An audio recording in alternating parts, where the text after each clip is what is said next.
I had this experience in my early 20s. So through a period that was very transformative for me, needed to be, because I was in hell and at rock bottom and all the metaphors. And I was in a process of deep transmutation, transcendence, and transformation. I didn't know that's what it was at the time. Things were just changing and getting better, but that's what was going on. And I had this dream one night, and literally, like, my fear demon was in the dream. I became personified in the dream, and I have very vivid dreams. I wouldn't describe this necessarily as a lucid dream, but it's a very vivid dream.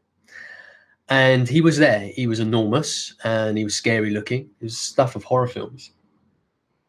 And it was the first time I can remember doing this in a dream. Instead of running, I turned and faced it.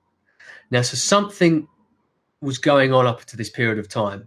You know, something, I was becoming more, I was orienting myself more in the direction of facing rather than running. And obviously realizing that that's the way you get through. And that's the way you get through and transform yourself and get stronger.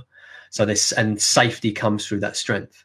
So I was clearly at a point with this already to be able to experiment with it in this dream, which felt real, of course, because I was within the consciousness of the dream, you know, which is my consciousness. So it seems very real. And I turned, and and I faced him, this demon, and the demon shit itself, David. Right? The demon shit itself. It basically did, you know, it's a version of what you're talking about, you know, just like, hey, hey, I don't want no trouble. I know I look like a scary demon, but, you know, I clearly don't want any of this because you're like a fifth of my size and you've turned around to face me, right? And the moment of facing was, right, okay, there's fear, and the holding of the fear and going, actually, as I hold this, I feel courageous. And with courage, I'm going to turn and face you.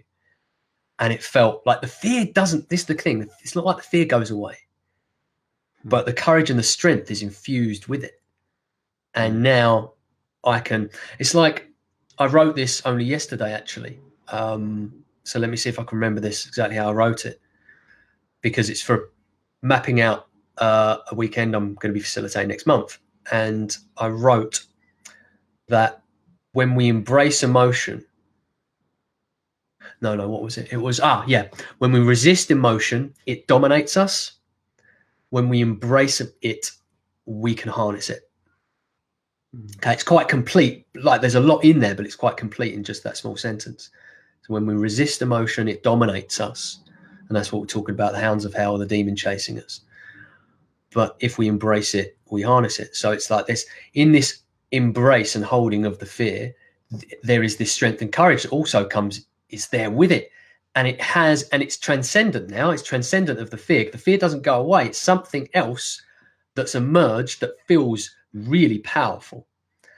And then in that moment, I turn and face the demon, and the demon's power is completely neutralized, because the power in a human being holding their fear to any degree of entirety is as powerful as it gets.